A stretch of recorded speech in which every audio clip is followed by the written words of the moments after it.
مولانا بجلیگر رحمه الله تعالی الله رب العزت قبر د نور نه ډک کي.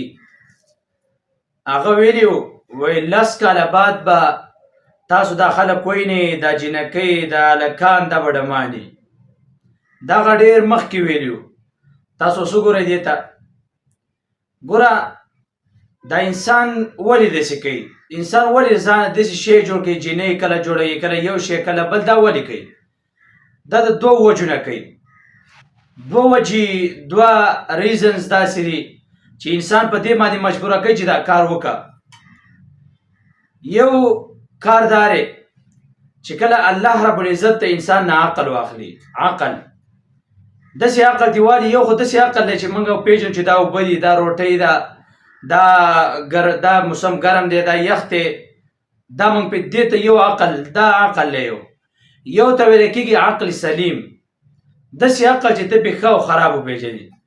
نو چې کله انسان نه الله رب العزت عقل سلیم واخلي نو بیا انسان په دې باندې دا بل عقل مجبوره کړي چې دا کار وکړه، نو بیا د انسان نه دا شی جوړ شي. نو دویم عمل، دویم کار داسې دی چې انسان دې ته مجبوره کړي.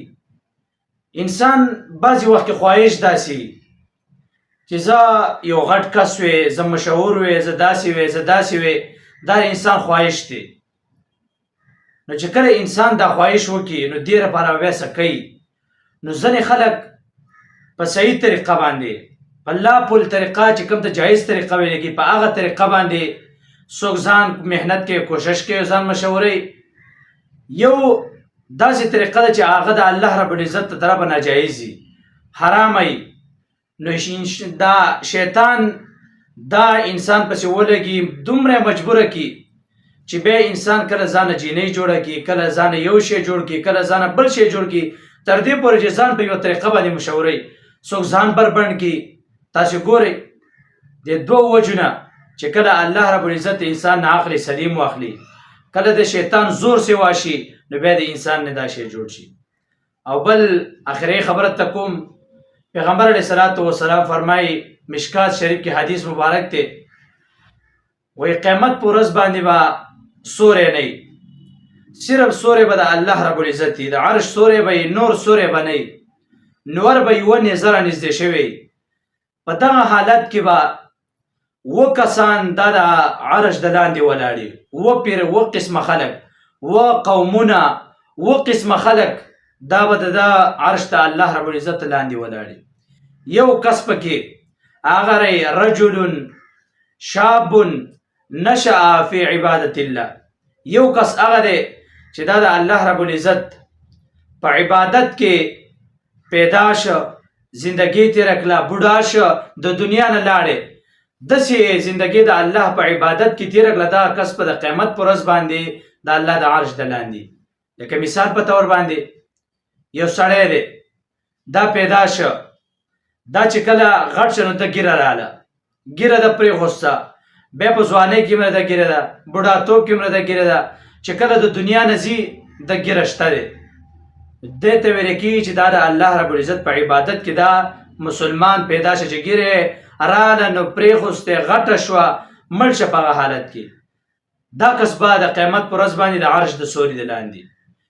یو قسم خلک هغه دی چې عبادت وکړي. ګوره ږیره یې راله او ږیره یې وخروله، ځوانۍ کې ږیره خرولې ده، بوډاتوب ته ورسېد ږیره یې پرېغوسته. اوس دی ته نشأ فی عبادت الله نه ویلی کېږي، دا د الله رب العزت په عبادت کې نه دی پیدا شوی. دقه رنګې دا ځوان دی.